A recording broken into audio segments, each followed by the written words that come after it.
नमस्कार दोस्तों, आपके अपने YouTube channel AL big study पर स्वागत है। दोस्तों, इस वीडियो में हम यूपी पुलिस री एग्जाम के लिए हिंदी का प्रैक्टिस सेट देखेंगे। तो दोस्तों देखते हैं पहले प्रश्न को। पहला प्रश्न है, छह ध्वनि का उच्चार स्थान कौन सा है? छह ध्वनि का उच्चार स्थान कौन सा होगा? तो दोस्तों हम यहाँ पर एक बात बताएं कि जो छह ध्वनि है या छह वर्ड जो है वो चा वर्ग के अंतर्गत आता है। किस वर्ग के अंतर्गत आता है? चा वर्ग के अंतर्गत आता है। और चा वर्ग के जितने भी व्यंजन होते हैं वो सब तालव्य से बोले जाते हैं, यानी तालु से बोले जाते हैं। तो इस प्रश्न का जो राइट आंसर हो जाएगा वो बी हो जाएगा। अगले प्रश्न की चलते हैं। अगला प्रश्न है, वर्णमाला का कौन सा अक्षर पुल्लिंग नहीं है? वर्णमाला का जो कौन सा अक्षर है वो पुल्लिंग नहीं है। तो दोस्तों अगर यहाँ पर देखें तो लघु ई और दीर्घ ई, लघु ई और दीर्घ ई पुल्लिंग नहीं है। ये किसके अंतर्गत गिने जाते हैं? ये स्त्रीलिंग के अंतर्गत आते हैं। तो इसका राइट आंसर जो हो जाएगा वो सी हो जाएगा। घड़ी संज्ञा का कौन सा प्रकार है? घड़ी जो है दोस्तों वो जातिवाचक संज्ञा के अंतर्गत आता है। घड़ी जो है वो जातिवाचक संज्ञा के अंतर्गत आती है। तो इसका राइट आंसर जो हो जाएगा वो आपका डी हो जाएगा।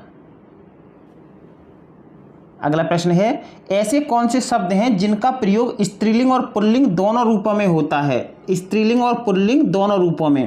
तो दोस्तों यहाँ पर हम कहें कि राष्ट्रपति और प्रधानमंत्री, चाहे स्त्रीलिंग हो चाहे पुल्लिंग हो, इनका प्रयोग हम दोनों रूपों में कर सकते हैं। तो इसका जो राइट आंसर हो जाएगा वो एकदम सी हो जाएगा। निम्न में गुरु शब्द का स्त्रीलिंग कौन सा है? गुरु शब्द का, तो गुरु का शब्द का जो स्त्रीलिंग होता है वो गुरुआइन होता है। क्या होता है दोस्तों? गुरुआइन होता है। इनमें से छाया शब्द का बहुवचन क्या होगा? छाया शब्द का बहुवचन क्या होगा?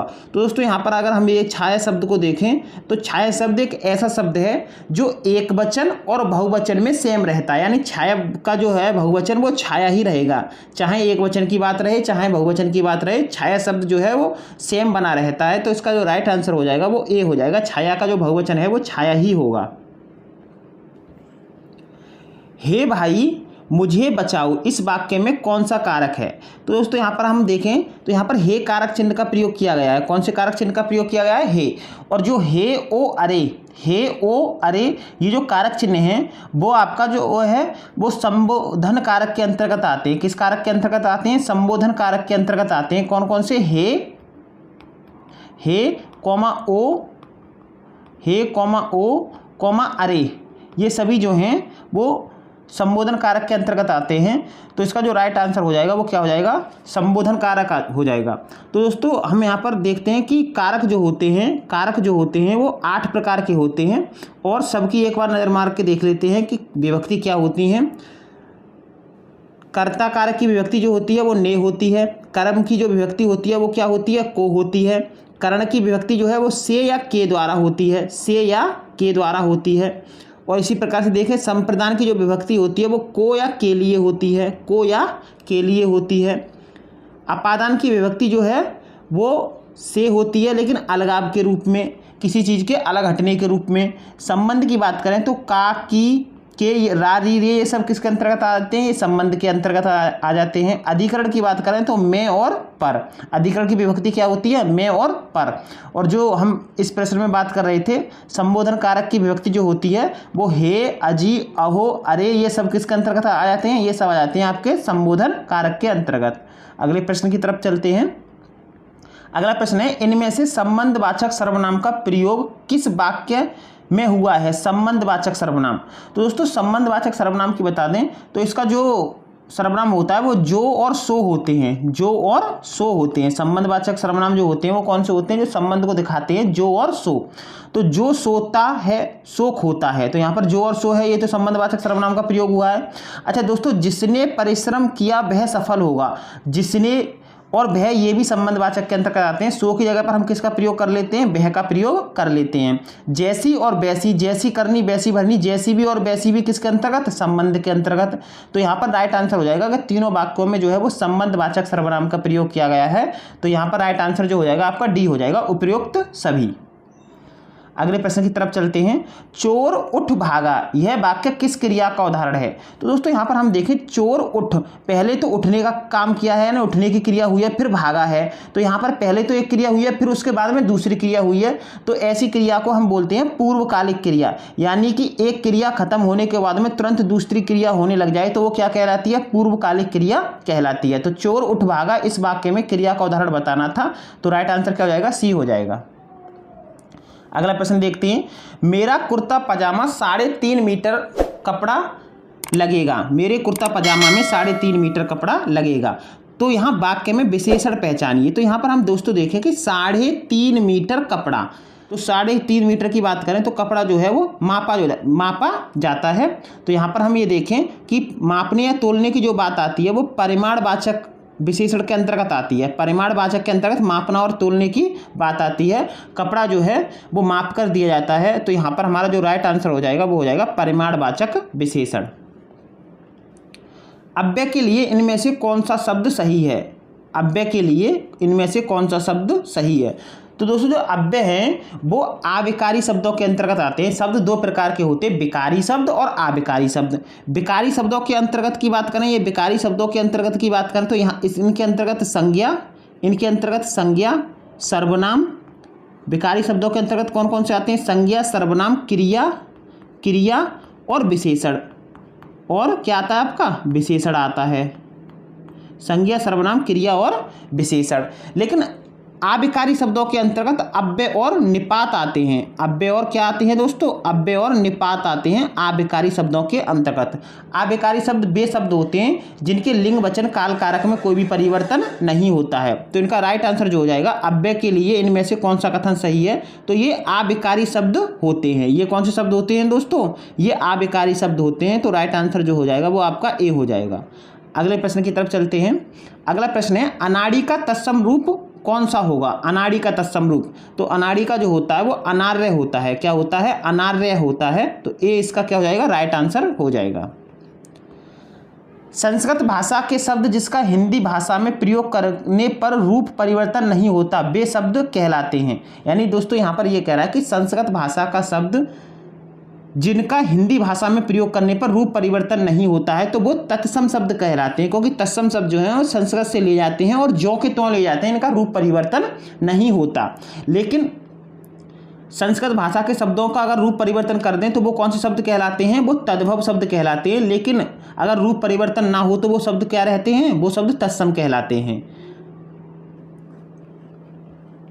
रिक्त स्थानों की पूर्ति के लिए दिए गए विकल्पों में से सही विकल्प का चयन करें। तो यहाँ पर 2 रिक्त स्थान दे रखे हैं, इनको हमें पूर्ति करनी है। यहाँ पर हमें इनको फिल करना है। पहला देखते हैं ऑप्शन, संधि और समास। संधि और समास दोनों शब्दांश होते हैं। नहीं, फिट नहीं बैठेगा, क्योंकि संधि और समास जो है वो शब्दांश नहीं होते। क्या होते हैं? शब्द होते हैं। क्रिया और समास, ये भी गलत हो जाएगा। क्रिया और समास दोनों शब्दांश होते हैं, ये भी गलत हो जाएगा। उपसर्ग और प्रत्यय, यहाँ पर दोस्तों उपसर्ग, यहाँ पर उपसर्ग और प्रत्यय, उपसर्ग और प्रत्यय जो है वो एकदम राइट हो जाएगा। उपसर्ग और प्रत्यय दोनों क्या होते हैं दोस्तों? दोनों जो हैं शब्दांश होते हैं। तो इसका जो राइट आंसर हो जाएगा, वो आपका सी हो जाएगा। उपसर्ग और प्रत्यय दोनों शब्दांश होते हैं जिन्हें मूल शब्दों में जोड़कर नए शब्दों का निर्माण किया जाता है। यानी उपसर्ग और प्रत्यय, जो प्रत्यय होते हैं वो शब्दांश ही होते हैं, पूरा शब्द नहीं होते, लेकिन ये मूल शब्दों में जुड़कर नए शब्द का क्या करते हैं? निर्माण करते हैं। तो इसका राइट आंसर जो हो जाएगा वो उपसर्ग और प्रत्यय हो जाएगा।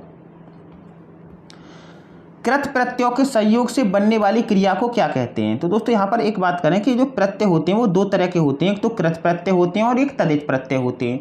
कृत प्रत्यय जो है वो क्रिया के साथ में लगाए जाते हैं। कृत प्रत्यय किसके साथ में लगाए जाते हैं? क्रिया के साथ में। और तदित प्रत्यय जो होते हैं वो संज्ञा, सर्वनाम और विशेषण के साथ लगते हैं। तदित प्रत्यय संज्ञा और सर्वनाम और विशेषण के साथ। तो यहाँ पर हम ये कहें कि कृत प्रत्ययों के संयोग से बनने वाली क्रिया को क्या कहते हैं? कृत प्रत्यय के संयोग से जो क्रिया बनती है उसे कृदंत कहते हैं। कृत प्रत्यय लगाकर किसी क्रिया में अगर हम कृत प्रत्यय लगा दें तो जो शब्द बनता है उन्हें कृदंत शब्द कहते हैं, कृत प्रत्यय वाले बनने वाले शब्द कहते हैं। अगला प्रश्न देखते हैं, यशोदा शब्द में कौन सी संधि प्रयुक्त है? यशोदा शब्द में कौन सी संधि प्रयुक्त है? तो दोस्तों यहाँ पर हम ये कहें कि यशोदा की पहले संधि विच्छेद करें तो यशोदा की जो संधि जो विच्छेद होती है वो यस धन दाह से मिलकर बनता है यशोदा, यश धन दाह से मिलकर बनता है। तो यहाँ पर हम कहेंगे विसर्ग का प्रयोग हुआ है, तो यशोदा में कौन सी संधि होगी, विसर्ग संधि होती है, यश धन दाह। अगला प्रश्न देखते हैं दोस्तों, निम्नलिखित प्रश्नों में से 4 विकल्प में से दिए गए शब्द के सही समास वाला विकल्प पहचानिए। तो यहाँ पर हम देखते हैं पहला ऑप्शन है चक्र है धर्मे जिसके, तो ये गलत हो जाएगा आपका, इस तरह का कोई समास विग्रह नहीं होता है। चक्र है अधर्मे जिसके, ये भी गलत हो जाएगा। चक्र धारण किया है जिसने, चक्र धारण किया है जिसने, तो ये एकदम सही समास विग्रह वाला शब्द है। तो इसका राइट आंसर जो हो जाएगा वो क्या हो जाएगा, सी हो जाएगा। अगले प्रश्न की तरफ चलते हैं, इनमें से असंगत विलोम शब्द का जोड़ा कौन सा है। असंगत विलोम शब्द, गुप्त का क्या होता है, प्रकट, ठीक है। कुटिल का क्या होता है, सरल। लघु का क्या, गुरु का क्या होता है दोस्तों, लघु। लेकिन दोस्त का ये सखा कह रहा है, दोस्त और सखा तो एक दूसरे के क्या होते हैं, पर्यायवाची होते हैं। हमें तो विलोम बताना है, तो दोस्त का जो पर्यायवाची विलोम जो होता है वो क्या होता है, दुश्मन होता है। दोस्त का विलोम जो होता है वो क्या होता है दोस्तों, दुश्मन होता है। तो ये सही जोड़ा नहीं है, इसका राइट आंसर जो हो जाएगा वो क्या हो जाएगा, सी हो जाएगा। अगले प्रश्न की तरफ चलते हैं, निम्नलिखित में से कौन सा शब्द तनय का पर्यायवाची है। तनय, तनय जो दोस्तों कहते हैं वो पुत्र के लिए कहते हैं। तनय किसके लिए कहते हैं, पुत्र के लिए कहते हैं। और तनिया, तनिया जो है वो किसके लिए कहते हैं, तनिया जो है वो पुत्री के लिए कहते हैं। तनिया किसका अर्थ देती है, पुत्री का, और तनय जो है वो किसका अर्थ देता है, पुत्र का। पुत्र के और पर्यायवाचियों की बात करें तो वत्स भी होता है, आत्मज भी होता है, औरस भी होता है। ये सब किसके पर्यायवाची होते हैं, वत्स, आत्मज, औरस, पुत्र, ये सब किसके पर्यायवाची होते हैं, तनय के पर्यायवाची होते हैं। अगले प्रश्न की तरफ चलते हैं, इनमें से जिसका जन्म अंडे से होता है को व्यक्त करने वाला कौन सा एक शब्द है। अंडे से जन्म लेने वाले को दोस्तों अंडज कहते हैं। अंडे से जन्म लेने वाले को क्या कहते हैं, अंडज कहते हैं। सर्वत्र बाध्यता और व्यवस्था ही दिखाई देती है, वाक्य का भेद बताइए। सर्वत्र बाध्यता और व्यवस्था ही दिखाई देती है, तो यहाँ पर दोस्तों हम यहाँ की बात करें तो इसमें और शब्द से जो है वाक्य जो है वो जुड़ा हुआ है, तो ये इसमें जो राइट आंसर हो जाएगा वो संयुक्त वाक्य हो जाएगा। कैसा वाक्य हो जाएगा, संयुक्त वाक्य हो जाएगा। इनमें से शुद्ध शब्द कौन सा है, शुद्ध वर्तनी देखनी है। तो दर्शनाभिलाषी एकदम गलत लिखा हुआ है। बी ऑप्शन को देखें तो एकदम राइट लिखा हुआ है, दर्शनाभिलाषी एकदम इस तरह से ही लिखा जाता है।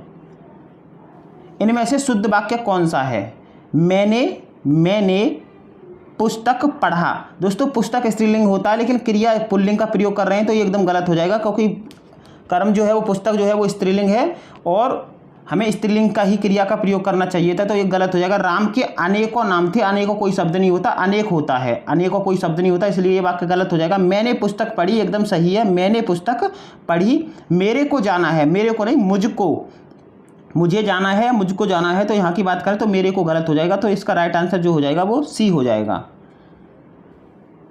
इशिता गीत गाएगी, इशिता गीत गाएगी यह वाक्य किस काल का सूचक है। इशिता गीत गाएगी यह वाक्य किस काल का सूचक है, तो दोस्तों ये भविष्य काल का है, क्योंकि आने वाले समय की बात चल रही है, भविष्य काल की बात है ना, तो इसका राइट आंसर क्या हो जाएगा, सी हो जाएगा।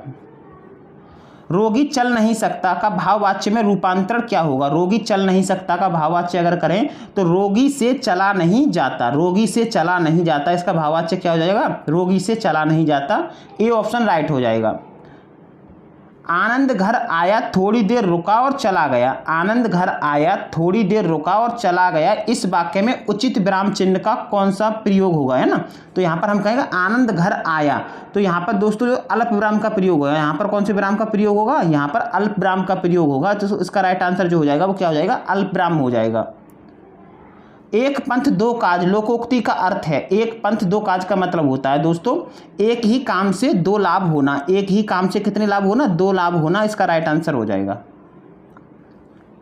बात का धनी होना मुहावरे का अर्थ दिए गए विकल्पों में कौन सा है, तो बात का धनी होने का अर्थ होता है वायदे का पक्का होना, वायदे का पक्का होना, इसका राइट आंसर बी हो जाएगा। वात्सल्य रस का सम्राट किस कवि को कहा जाता है। वात्सल्य रस का जो सम्राट है दोस्तों वो सूरदास को कहा जाता है। वात्सल्य रस का जो सम्राट है वो किसे कहा जाता है, सूरदास को कहा जाता है, क्योंकि वात्सल्य रस में माँ और बेटे के प्यार के बारे में बताया गया है, माँ और बेटे के स्नेह के बारे में बताया गया है। तो वात्सल्य रस का जो सम्राट है वो किसे माना गया है, सूरदास को माना गया है। आल्हा छंद में कितनी मात्राएं होती हैं, आल्हा छंद में कितनी मात्राएं होती हैं, तो दोस्तों आल्हा छंद में 31 मात्राएं होती हैं। आल्हा छंद में कितनी मात्राएं होती हैं, 31 मात्राएं होती हैं। मैया मोरी में नहीं माखन खायो, तो दोस्तों यहाँ पर ये कह रहा है कि पंक्ति में माँ व्यंजन की आवृत्ति हुई है, वर्ण की आवृत्ति किस अलंकार में होती है। तो दोस्तों यहाँ पर ये कह रहा है कि मैया मोरी में नहीं माखन खायो, तो यहाँ पर माँ वर्ण की आवृत्ति हुई है और जो वर्ण की आवृत्ति होती है वो अनुप्रास अलंकार में होती है। दोस्तों किस अलंकार में होती है, अनुप्रास अलंकार में होती है। झरना ग्रंथ के रचनाकार कौन है, झरना, तो दोस्तों बड़े फेमस है। झरना ग्रंथ के जो रचनाकार हैं वो जयशंकर प्रसाद हैं। झरना ग्रंथ के रचनाकार कौन है, जयशंकर प्रसाद हैं। जयशंकर प्रसाद के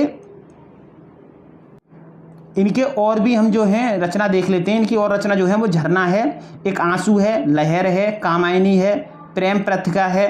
ये सभी किसकी हैं, जयशंकर प्रसाद की हैं। झरना, आंसू, लहर, कामायनी और प्रेम पथिका। अगला देखते हैं दोस्तों प्रश्न। अगला प्रश्न है गारो किस राज्य में बोली जाती है। तो दोस्तों गारो जो है भाषा वो मेघालय राज्य के अंतर्गत बोली जाती है। गारो जो है वो मेघालय राज्य के अंतर्गत बोली जाती है। तो दोस्तों अगर आपको वीडियो अच्छी लगी हो तो वीडियो को लाइक करें तथा चैनल को सब्सक्राइब करें। धन्यवाद दोस्तों।